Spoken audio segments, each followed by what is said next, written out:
Now we are going to study differential calculus, where we study differentiation and derivative of functions. So the essence of differentiation is basically this. So if you have a function, let's say the graph of which looks like this, and we want to approximate this function at some point, let's say a. Okay, so if you magnify this region, then we may be able to approximate this function blue line by a line. Okay, so blue line is a curve, but red line is a line, so it's straight, so it's a linear function. So the essence of differentiation is the approximation of any function by a line. So yeah, that's it. That's the basic idea. Very simple.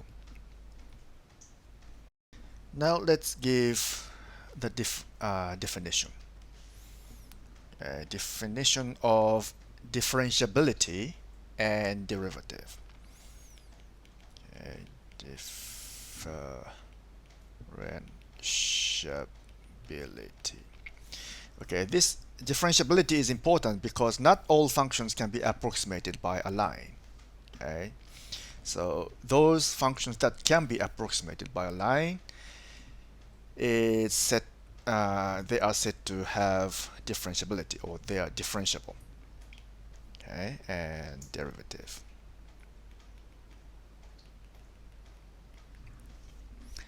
Okay, let's say f of x is a function defined around x equal to a.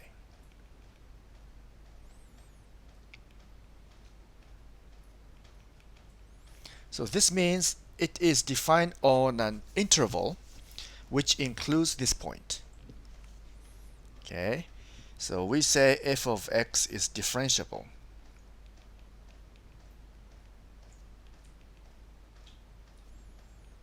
Differentiable, this means this limit exists. So limit x approaches a, and f of a minus f of x minus f of a over x minus a. Or in other words, this is the same as this. H approaches 0, and not x, but a plus h minus f of a over h. So if this limit exists, then we say this function f is differentiable at x equal to a. Okay, so this is limited to around this point, at this point. Okay, it's differentiable at this point. So it may not be differentiable at another point, or it may be differentiable at other points, may not be differentiable at other points. And this limit is denoted as this f prime a, or df dx of a, or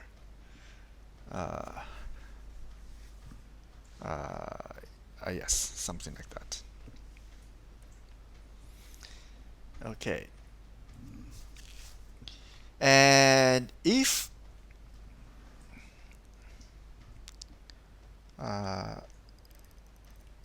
we say x is differentiable, simply differentiable, differentiable on an interval, let's say I. So this means this derivative exists.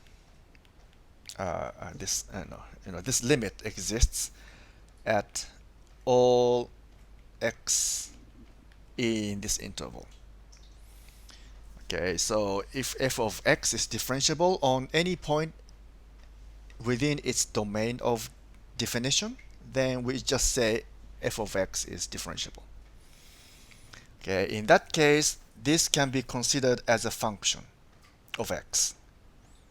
Now, in the beginning, in the original definition is this. So this limit at each point. Okay, so this is a value. It's a real number at each point, each x or a. And if x is differentiable at all points within an interval, then this limit can be considered as a function of x. Then we call this a derivative. Okay. And for this, we can also say this is derivative at a, or we can say it's a differential coefficient.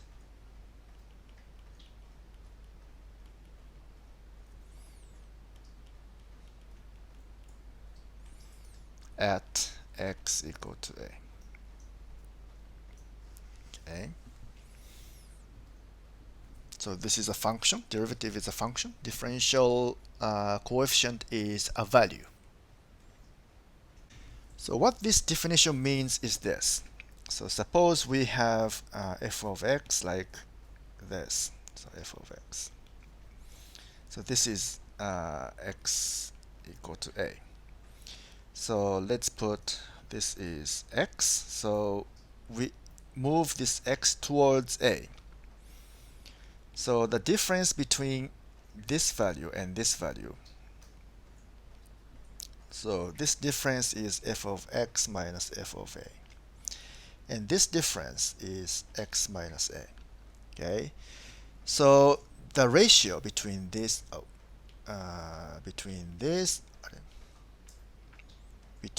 and this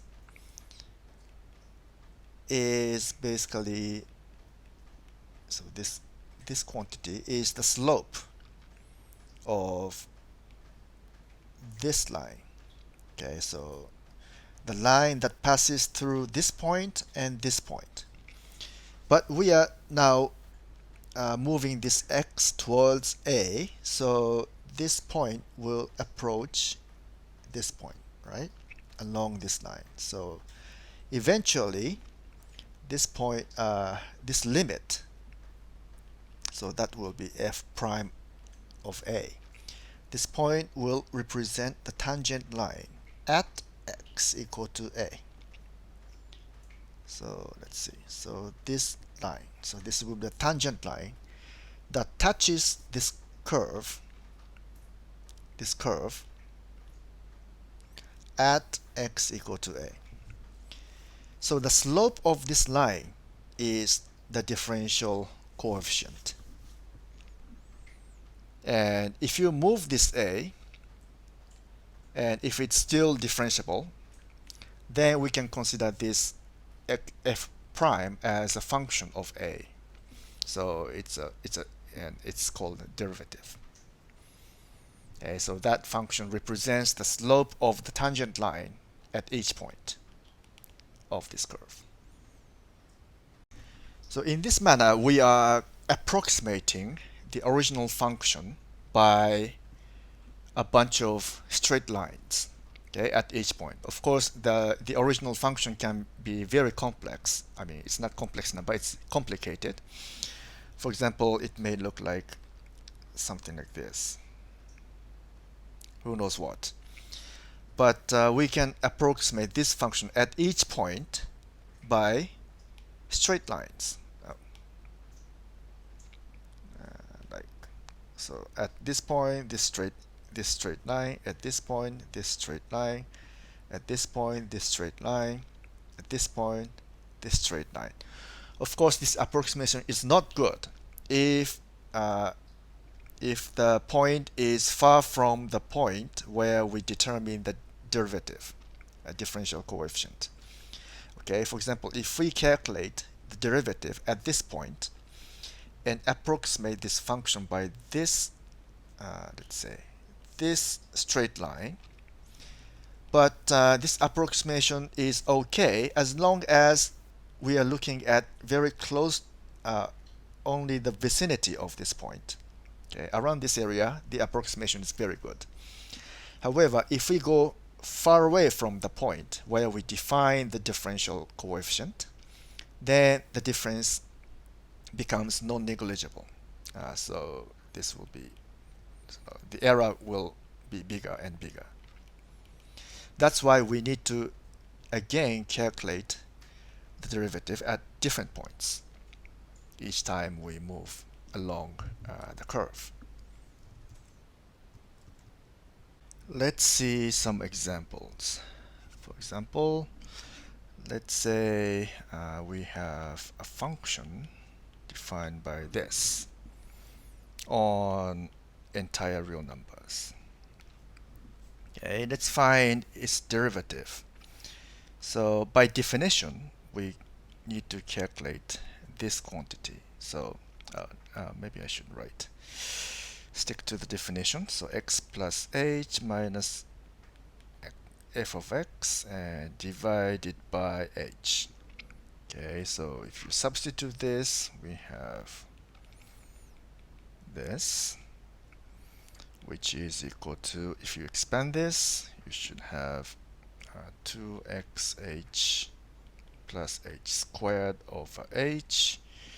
That leaves 2x plus h. So if we take the limit h going to 0, then this goes to 2x. So this will be the differential coefficient or derivative. So f of x dx is 2x. Or you could write dx squared dx is 2x. In the next example, let's consider the derivative of sine x. So we want to calculate this sine x derivative. Okay, so this is by definition. So h approaches 0 and sine x plus h minus sine x over h. So we want to calculate this. So for this, we use this formula. So you should try to prove this. Sine alpha sine minus sine beta. So alpha and beta are any real numbers. So this should be equal to 2 cosine alpha plus beta over 2 and sine alpha minus beta over 2. So if you apply this, so when alpha is x plus h and beta is x, here we have, let's see, x plus h minus sine x over h is, let's see, cosine, so alpha plus beta, so x plus h plus x over 2. So that will be 2x plus h over 2. So that's x plus h over 2. So this part is this. And alpha minus beta, so that will be sine h over 2 over h over 2. So this 2 comes here. Okay. Anyway, so if we move h towards 0, then this one, so this is actually a function composition of this function x plus h over 2 and cosine function. So this limit will be cosine x. And this limit, if you remember the previous chapter, this approaches 1.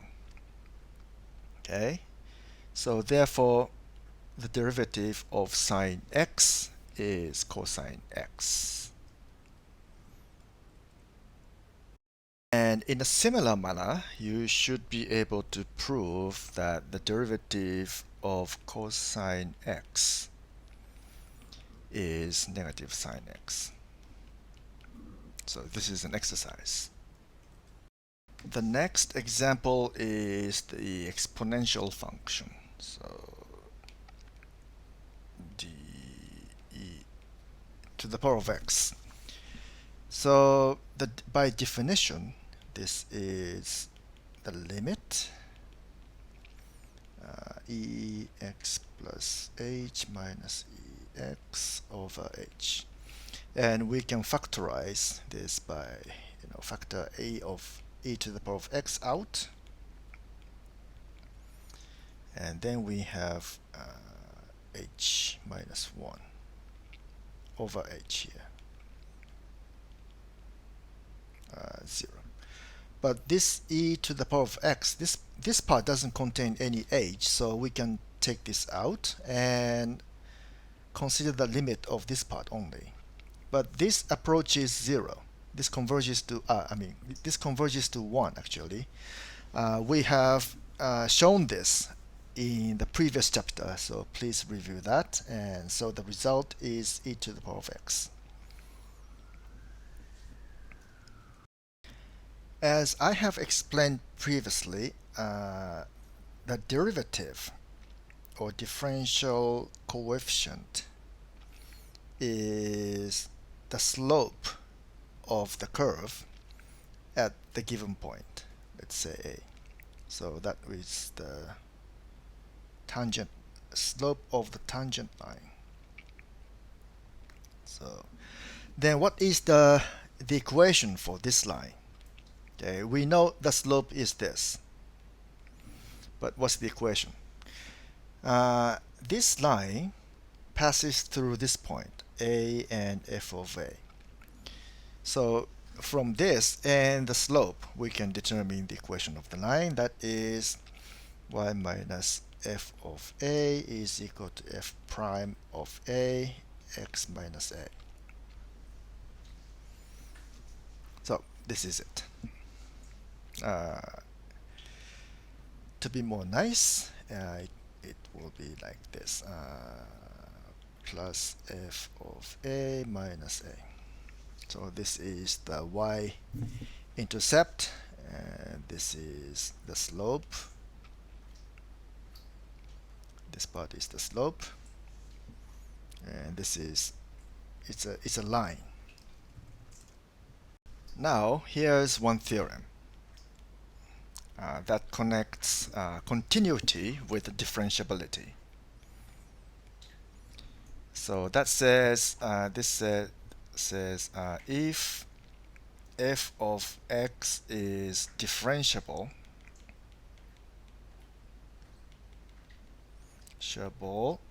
at x equal to a, then f of x is continuous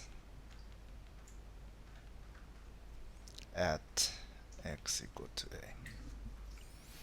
But not vice versa, okay? Even if f of x is continuous at x equal to a, it does not necessarily imply that it is differentiable at the same point, okay?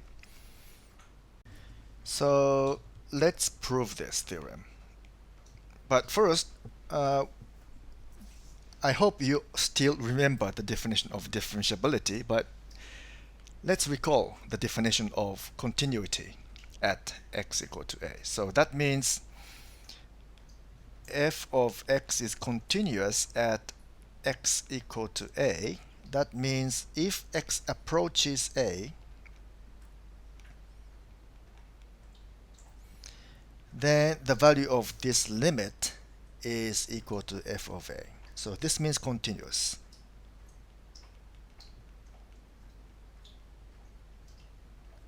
At x equal to a. Okay? So this is what we want to prove, given that f of x is differentiable. Okay, so let's try to find this limit using the derivative. So this is equal to, let's see, so f of x minus f of a plus f of a. Okay, so we subtract f of a and add f of a. So that's effectively it's 0. And we change this to f of x minus f of a over x minus a times x minus a plus f of a. Okay. Then we are assuming that the limit of this exists. And the limit of this is 0, right? If x approaches a, then this limit is 0. And the limit of this is derivative of x, f of x at x equal to a.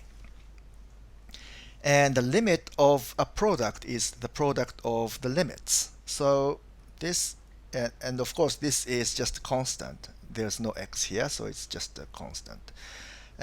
So this limit will be f of f prime of a times 0. So this part is 0. This part is f prime plus f of a. So that is obviously equal to f of a. And so that's the proof. So if f of x is differentiable at a, then it is continuous at a. Now let's see a counter example of the converse of this theorem. So that means even if a function is continuous, it may not be differentiable. So that function will be, the easiest example would be this: f of x equal to the modulus of x. So this function, if you plot it, look like this. So it is continuous everywhere. But at this point, x equal to 0, it is not differentiable. Okay, we'll see why. Okay, first let's check it is continuous. Limit of this, x approaching 0.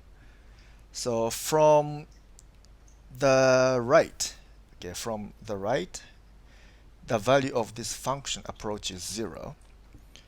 And from the left, the value of this function approaches 0 as x goes to 0. So both the right and the left limits, they are both 0. Okay, therefore, and also f of 0 is 0, right? So that means this function is indeed continuous at x equal to 0. Now, let's consider this limit, f of x minus f of 0, and we take the right limit first. Okay, so approaches from to 0 from the right. So in this case, f of x is just x. Okay, limit. F of 0 is 0, right? And x minus 0. So that is 1. Okay, so it's x over x. That's 1. However, the left limit, 0, is different. So since x is negative in this case, so we're approaching from the left, modulus of x is negative x. So that's negative x over x. So therefore this limit is negative 1. That means the limit, which is the definition of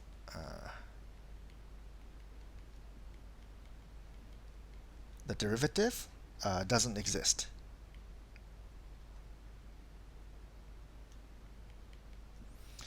So doesn't exist.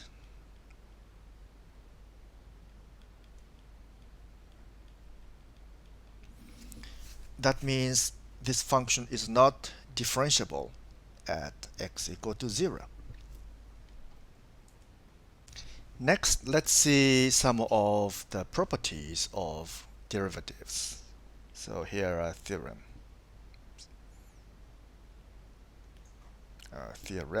Okay. Let f of x and g of x be differentiable functions.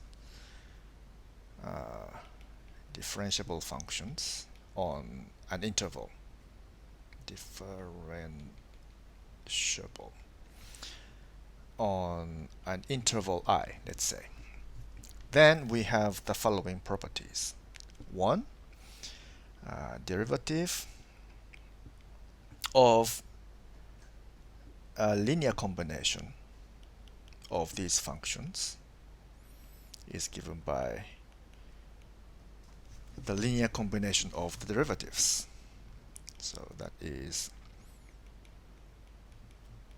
this. Okay, f prime is of course the derivative of f, and g prime is the derivative of g. So this means the derivative of a linear combination where k and l are real numbers is a linear combination of the derivatives. So this means the operation of differentiation is a linear operation. Okay, and second, the derivative of a product, the product between f and g, is given by this: f prime g plus f g prime. And third, and this ratio, f of g over f of x over g of x, is differentiable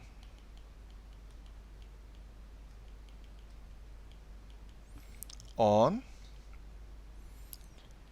this interval except for those points where g of x is 0.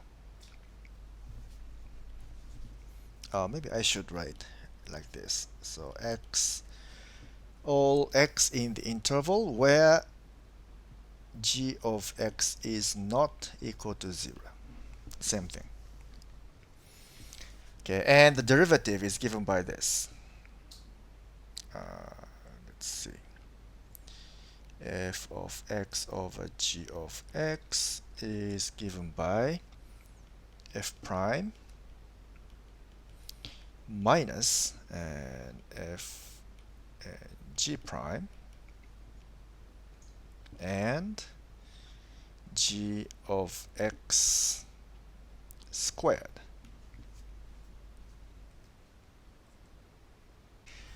So these are the basic properties of differentiation, and let's prove them. But first one is pretty straightforward, so I will leave it as an exercise. So just apply the definitions and expand, and you have this result. So let's prove the second one. To calculate the derivative of this function, this product of two functions, we need to calculate the limit of this. So f of x times g of x minus f of a g of a over x minus a. Okay, so we want to take the limit where x goes to a. Okay, so this is equal to, let's see, so what we want to show is, okay, the first is f prime. So f of x times g of x minus f of a times g of x plus f of a times g of x. So we subtract this and add the same thing here. Okay. And let's see, g of a, and divide by x minus a. And so we have g of x here, g of x here, and we have f of a here and f of a here. So let's factorize them. That would be f of x minus f of a times g of x, and let's divide by x minus a, and plus f of a and g of x minus g of a divided by a minus x minus a.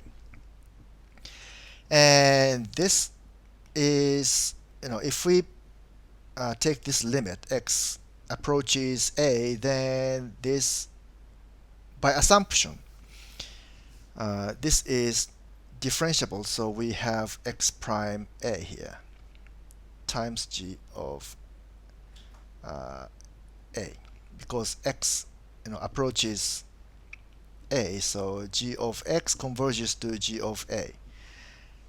Of course, it's differentiable, so that means it's continuous. So therefore, the limit of g of x, where x goes to a, then we have g of a, okay, because of continuity. And here we have f of a, and this will become the derivative of g at a. So here's the result. Actually, this is not equal. This should be approaches, converges. Okay, the third one. To calculate this, first let's calculate this one. F of x over f of g minus f of a over g of a. So let's arrange this in this f of x times g of a minus f of a, let's see, g of x over g of x times g of a. Okay, and again, let's see, to the numerator we add, first subtract a f of a times g of x and add the same thing. This, same technique. So we add and subtract the same thing. Then g of x, g of a, and let's see, then factorize again. So that would be f of x minus f of a times g of x, and let's see,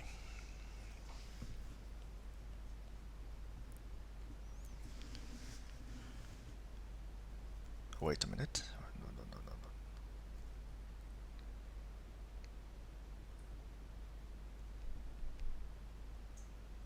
I think it's not g of x. It should be g of a. Okay, g of a, g of a, and this is g of a, and let's see. So f of a. So minus f of a and g of x minus g of a. Okay, so negative sign is here. And g of x, g of a. Okay, then divide everything by, and multiply 1 over x minus a to everything here and here and here. And then take the limit x to a. Then this part will converge to f prime, and this part converges to f g prime of a, and g of x converges to g of a. So the result will be, so this will approach f prime of a, g of a minus f of a, g prime of a over g of a squared. So this is what we wanted to prove. And that's it. As an example, let's calculate the derivative of tangent x. Okay, by definition, tangent x is, what was it, sine x over cosine x. So if we apply the third result of the previous theorem, this would be, so first sine x prime and cosine x minus sine x and cosine x prime over cosine x squared. But as we know, the derivative of sine x is cosine x. So this will be cosine x times cosine x, so that will be cosine squared x. And the derivative of cosine x is negative sine x. So we have negative sign here. It will be plus sine squared x. And the denominator is cosine squared x. But cosine squared plus sine squared is 1. So this is just 1 over cosine squared x. So this is the result. The next theorem is a very famous one. It's known as the chain rule.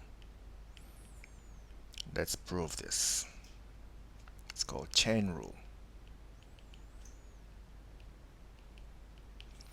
Okay, so let's say f of x is a differentiable function on open interval I. Okay, and g of x is another differentiable function on an open interval j. And furthermore, we assume that for all x in this interval I, f of x belongs to the second open interval j. Okay. Then what we want to do is to find the derivative of the function composition. So then g after f is differentiable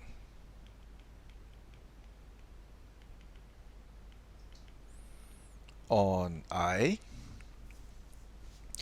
and the derivative, okay, so g of f prime of x is given by g prime of f of x times f prime of x.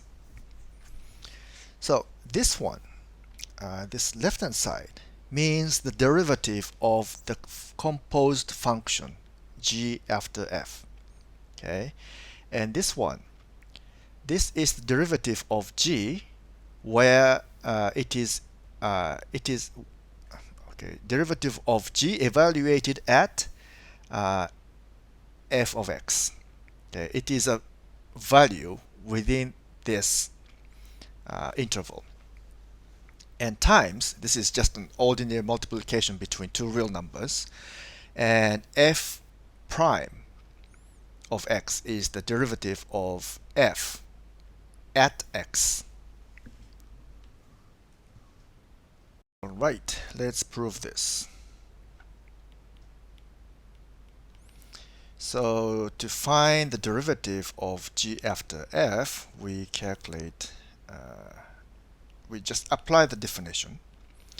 Let's evaluate this derivative at a. So g after f of x minus g after f of a divided by x minus a. And then we take the limit of x approaching a later. Okay, so by the definition of function composition, g after f is actually just this, g of f of x and g of f of a, and a minus x minus a. Then let's see, g of f of x minus g of f of a divided by f of x minus f of a, multiply by the same quantity.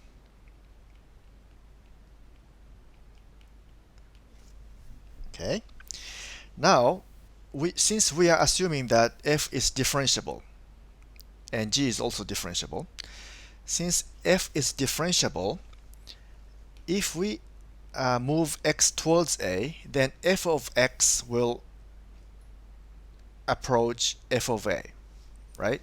Because it's continuous. So this means this part approaches the derivative of g evaluated at f of a. Right? So just put this f of a as some other values, like let's see, maybe it's easier to see if we replace f of x with y and f of a with b, for example. Then this part looks like g of y minus g of b over y minus b. So that will be the derivative of g prime g, so at b. So but b is f of a, so after all we have this. Okay. Anyway, and also this part is just f of f prime of a. Now we take the limit of this entire thing, but this is a product of two functions basically.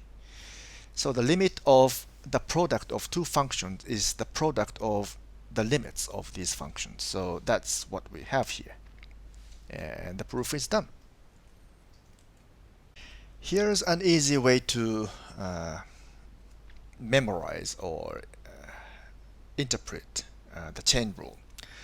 So if we put y equals to f of x and z equals to g of y, then what we have just proved can be expressed as this: dz dx equals to dz dy times dy dx. Okay, so just replace z with g of f of x. Okay, so that's g of f of x, and dz g of y and dy, and y is f of x,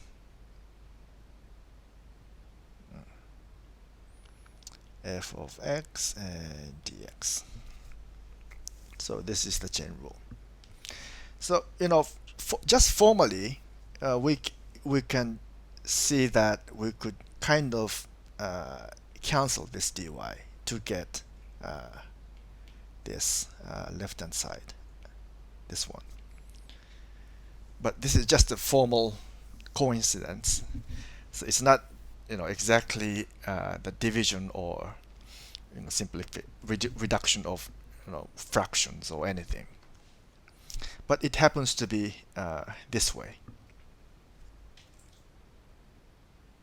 But I recommend you to not just memorize this chain rule, the result of chain rule, but you should be able to derive the chain rule. So practice this proof. It's not so difficult. And in fact, I would like you to practice all the proofs we have proved so far. Rather than memorizing the the result of the theorems, but how to derive all those results. Those should be practiced. Let's see an easy example of the chain rule. Let's say f of x is any differentiable function, and a is any real number, constant. It's a constant. Then what is the derivative of f of ax? Okay, so ax is just another function. It's a linear function. So by applying the chain rule, we first differentiate this. Let's see. How can I write this? So let's write y equals to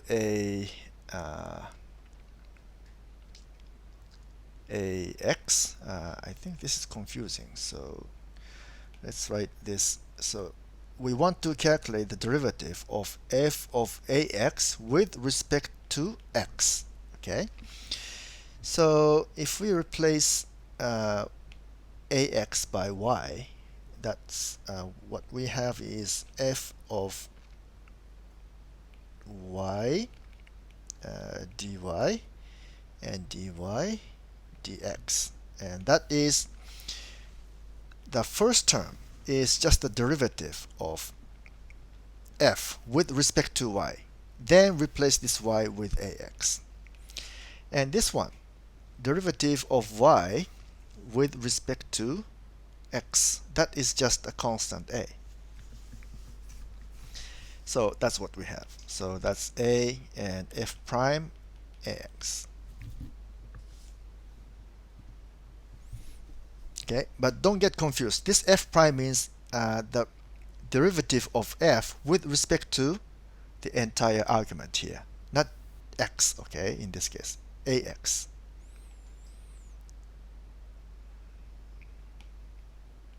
Then, okay, that's it. The next theorem applies to a special case where there is an inverse of a function. So here's the theorem. Let's say if we have a function f of x, let's say y is equal to f of x, and it's defined on an interval I, and it's differentiable and has an inverse. Let's say so x is equal to f inverse of y. So inverse exists. Okay. So this is an assumption. Okay. Suppose f of x has its inverse, f inverse. Okay. Then the derivative, we can also define the derivative of this. So derivative of f inverse with respect to y is given by this 1 over f prime. So that's the derivative of f and f inverse of y. Okay, f prime of f inverse of y. So that's the derivative of f inverse. Let's prove this. So we have y equals to f of x, and let's see, then let's say let y equals to f of x, then by definition of the inverse, x is equal to f inverse of y. Okay, and of course, since y is equal to f of x, we have so just replace this y with f of x. We have this. Okay, but this is actually the composition of two functions, f inverse after f. So that is f inverse after f of x. Okay, then we can apply the chain rule to the both sides. Okay, so differentiate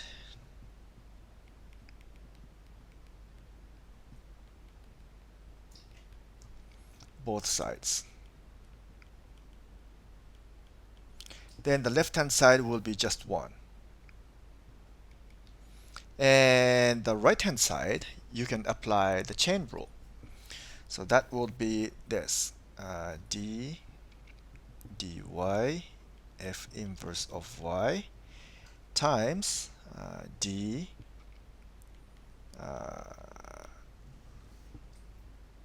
f of x dx. Okay, so this is chain rule.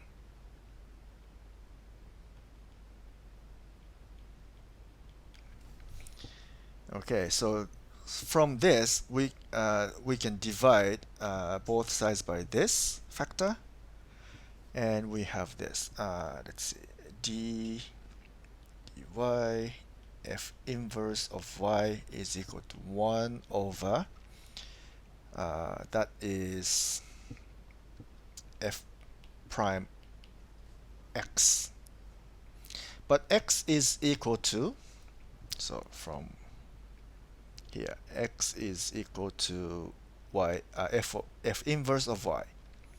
So we replace this x with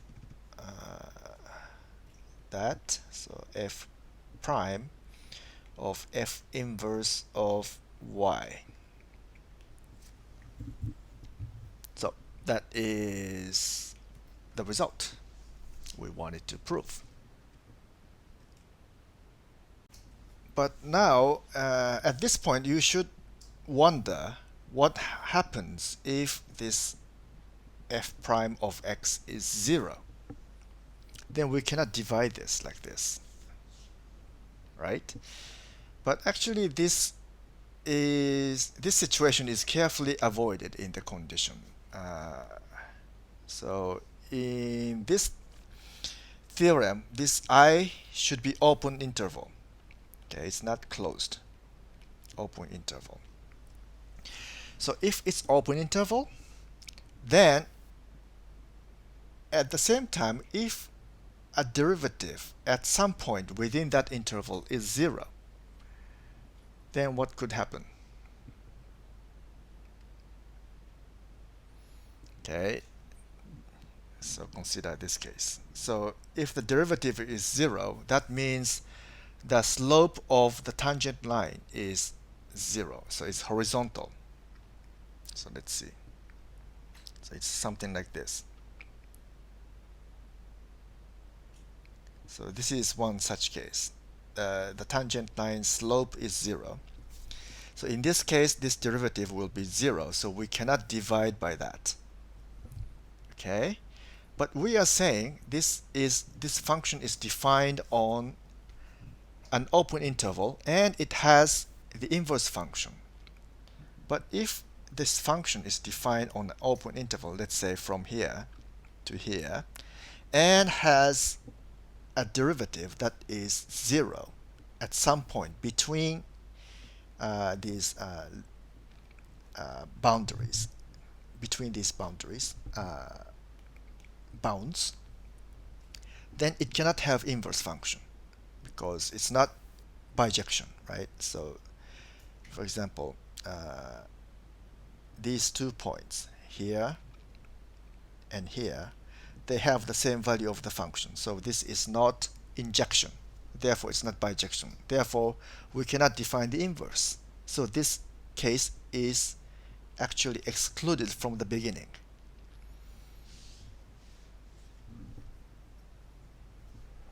Okay.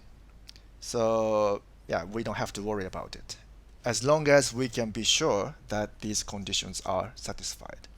So there is inverse and this interval is open.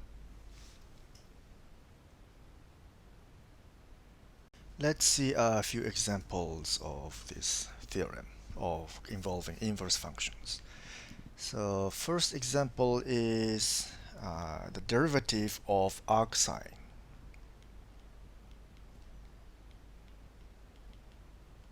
So what was arc sine?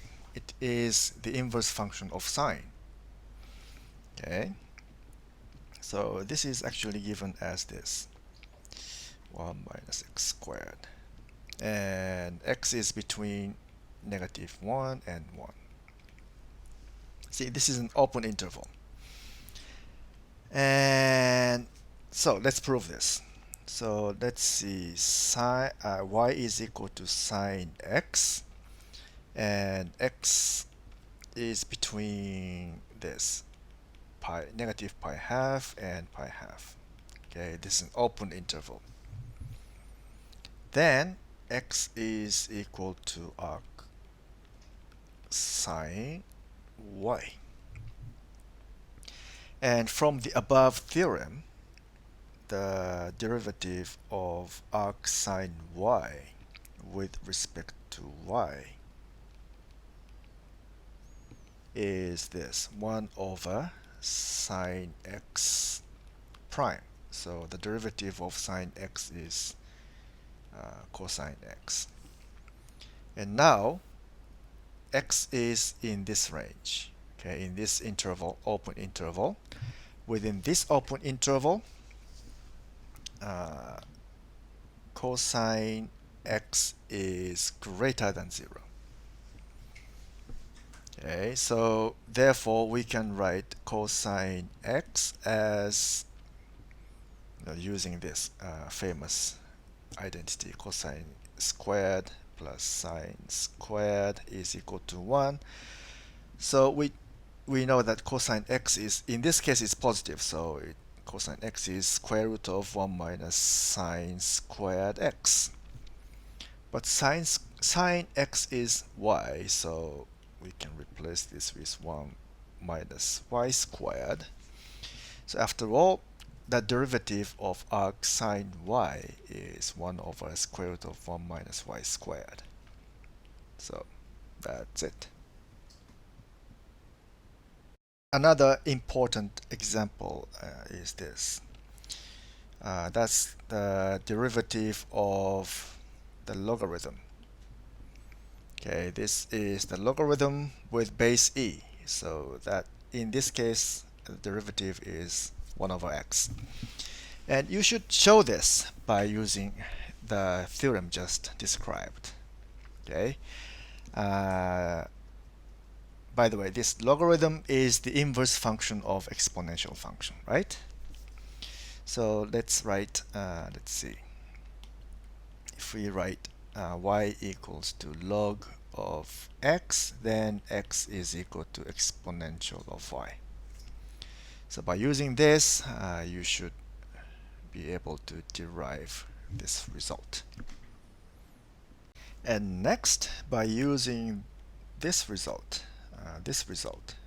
we can prove that for any any real number, we have this result. Derivative of x to the power of a.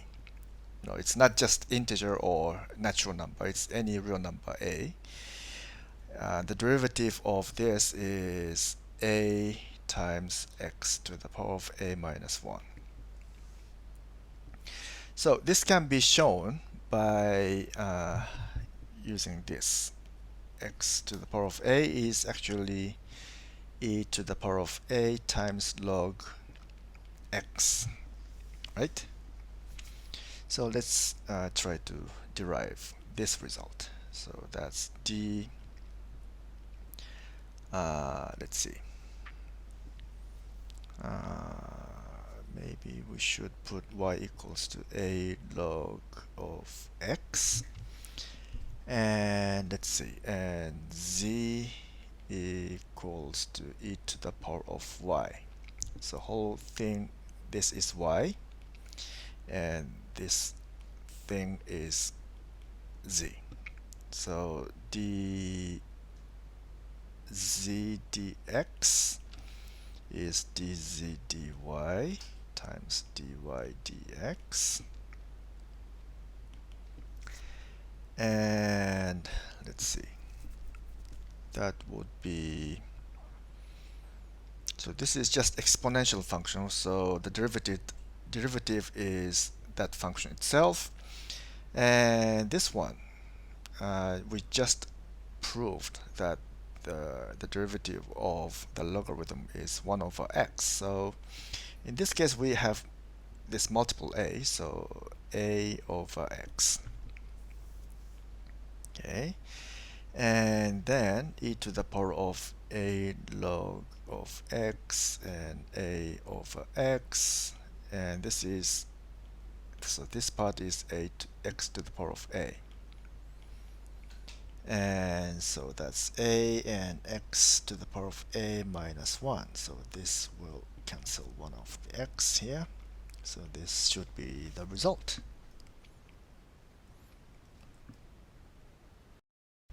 We can also consider derivative of a derivative.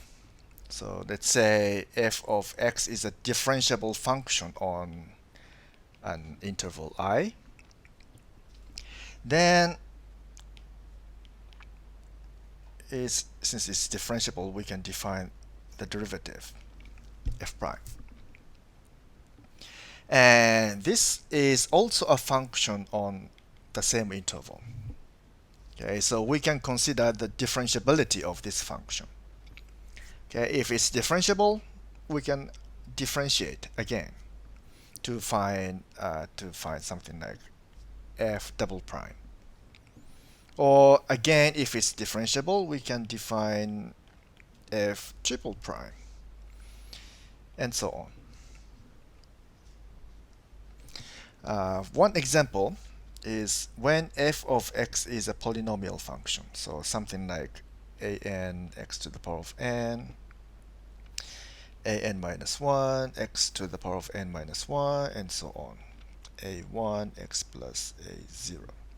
Okay, if we differentiate it according to the previous result, we should have n times an x to the power of n minus 1, and n minus 1, an minus 1, x to the power of n minus 2, and down to a1, where there's no x here. So the derivative of a polynomial function is another polynomial function. So therefore this is again differentiable. So we can differentiate it again. And you should try to find out what the derivative is for this case. As another example, let's consider this function. Let's see, f of x is defined as this, x squared if x is greater than or equal to 0, or negative x squared if x is negative. Okay, so let's find the derivative of this function, differential coefficient at x equal to 0. So if x is positive, then this f of x minus f of 0 over x minus 0 is x squared minus 0. So, but the definition we use this case, and x, and that is just x, which converges to 0 as x goes to 0. And if x is negative, then f of x minus f of 0 over x minus 0 is negative x squared minus 0 over x. So that's negative x, which converges to 0 if x goes to 0. I mean, in this case from the left actually, and the previous case is from the right. So in any case, we have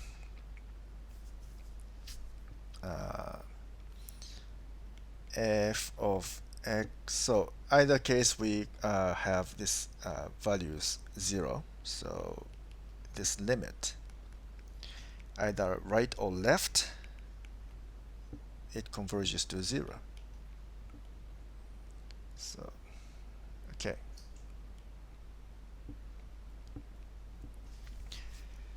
So this means f of x is differentiable at x equal to 0 because this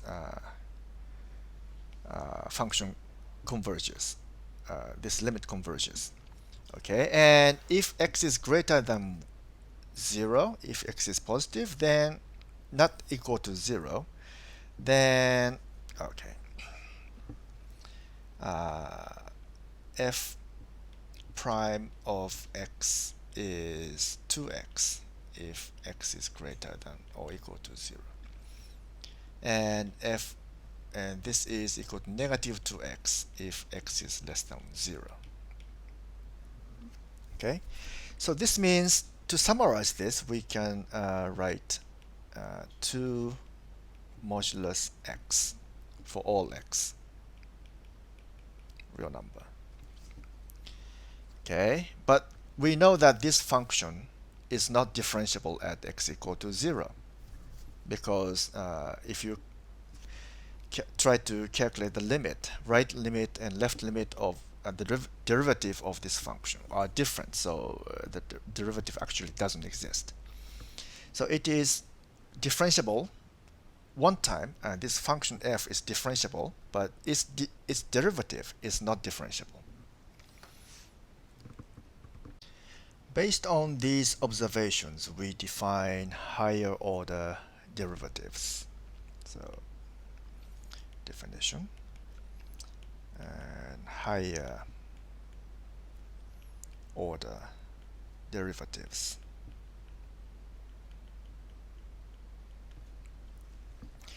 So let's say f of x is a differentiable function, and if its derivative is also differentiable, then we can define its derivative. That is the derivative of the derivative, which we write as f double prime x, and we call this the second derivative.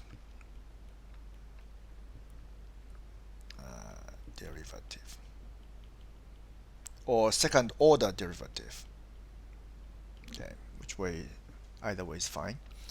And we write like this, double prime, or we write like d2f and dx squared of x. Yeah, something like that.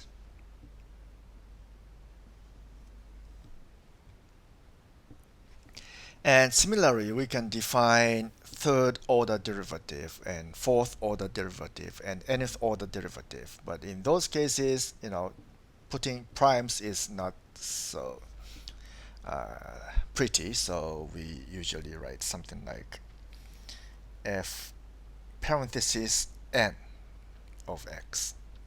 So, or we can write dnf and dxn of f. So that's nth order derivative.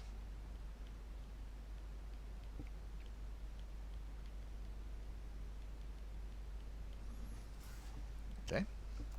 Now these are not necessarily always defined, even if f is differentiable. And sometimes it's convenient to write a zeroth order derivative, 0. Okay, just to indicate the original function. Okay, so sometimes writing in this way can be convenient. And related to the notion of higher order derivatives, we also define the notion of differentiability classes. Okay, differentiability class.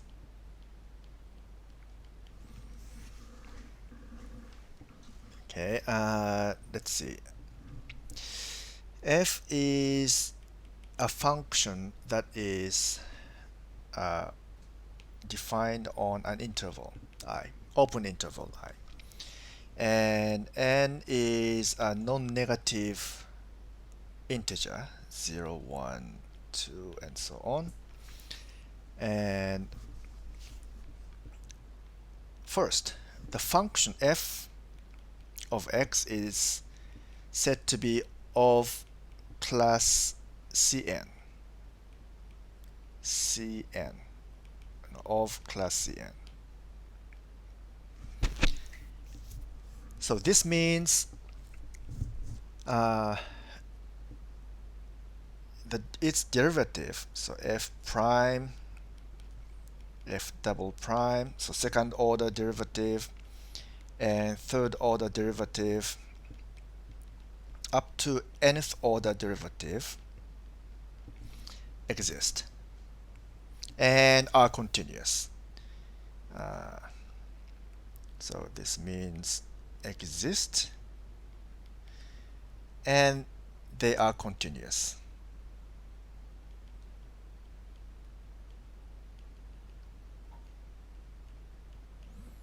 Okay, sometimes derivatives are not continuous, but we require them to be continuous if we say f of x is of class Cn. Okay, so C, I think this C indicates continuous. Okay, and this n indicates nth order derivative exists. Okay, and second, the function f is infinitely differentiable. Okay, infinitely differentiable.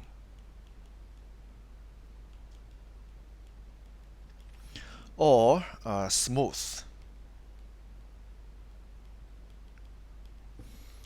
Or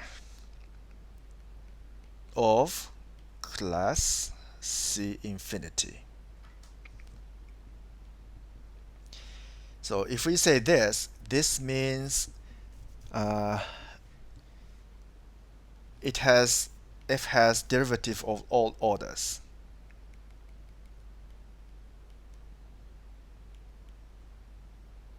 Derivative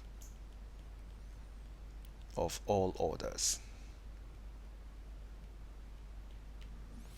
So that means, yeah, it's just like infinitely differentiable. Okay. So infinitely differentiable means all those derivatives are continuous, right? Because every differentiable function is continuous.